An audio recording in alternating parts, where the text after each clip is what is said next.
گھروں سے اپنے جھاڑتا ہوں گھر بکریوں کے لیے اٹھاتے ہیں، اور جب مجھے سونا ہوتا ہے تو اسی کو تکیہ بناتا ہوں اور اس سے کچھ کام لیتا ہوں۔ اللہ سے اتنا لمبا کلام میں آپ سے پوچھنا چاہتا ہوں کہ اگر کوئی سانپ سامنے آ جائے، اور یہ میرے ہی سامنے سانپ آ جائے تو میں بول پاؤں گا؟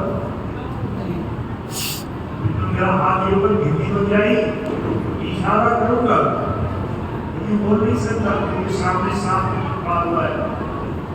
سمجھ رہے آپ؟ موسیٰ علیہ السلام اگر سانپ سے ڈرے ہوئے ہوتے تو اللہ سے کلام نہیں کرتے۔ کوئی بھی پوزیشن نبی کو ایزا نہیں پہنچا سکتی ہے۔ موسیٰ علیہ السلام نے اللہ سے ملے گا، اللہ کیا کروں؟ اللہ نے فرمایا بس اسی عصا کو زمین پہ ڈال دو۔ ڈالا، عصا ہو گیا، سارے سانپوں کو نگل گیا۔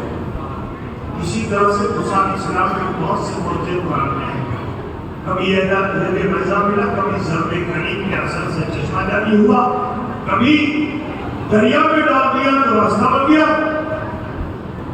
حضرت موسیٰ جو مانگتے گئے اللہ دیتا گیا، لیکن مانگنے والے کی مانگ میں کمی نہیں ہوتی۔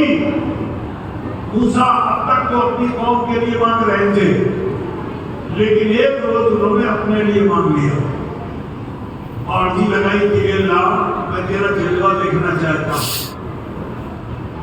رب انی انظر الیک، اللہ میں تیرا جلوہ دیکھنا چاہتا ہوں۔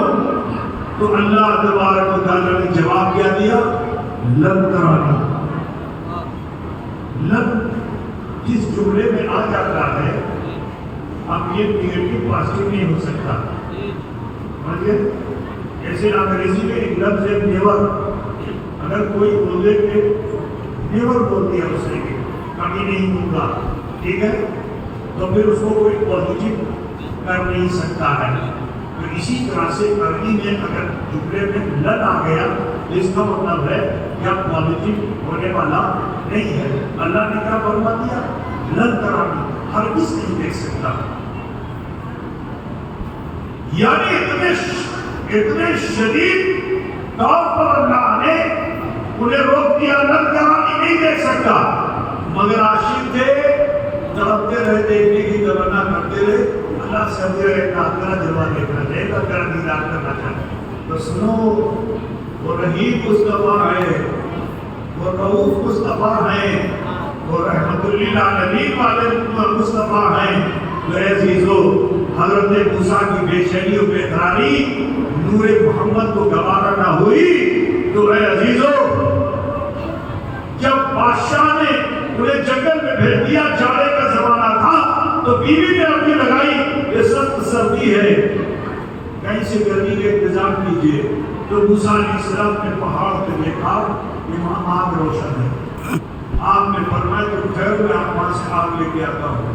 اب جو پہاڑ پہ گئے تو چلتے چلے جاتے ہیں، آگ پڑتی چلی جا رہی، موسیٰ کے پیچھے پیچھے چلتے چلے جا رہے ہیں، یہاں تک کہ وادی طویٰ آ گیا، اور یہ وادی طویٰ طور کا دامن ہے، طور پہاڑ کا دامن ہے۔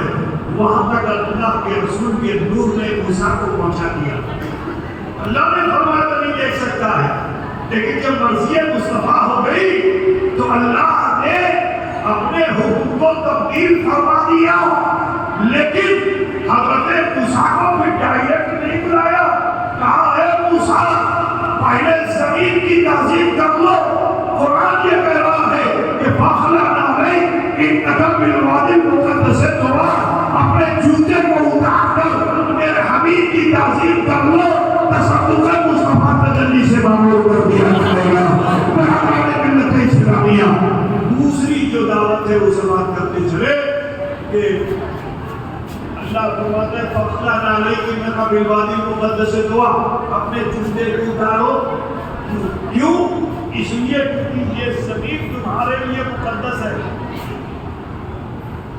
یہ حیرت ہوئی، اللہ اسی زمین پہ موسیٰ بار بار بھیڑ بکریاں لے کر چلتے رہے، ابھی یہ زمین مقدس نہیں ہوئی، آج یہ زمین کیوں مقدس ہو گئی؟ اور صرف موسیٰ کے لیے۔ اس کی وجہ یہ ہے کہ حضرت موسیٰ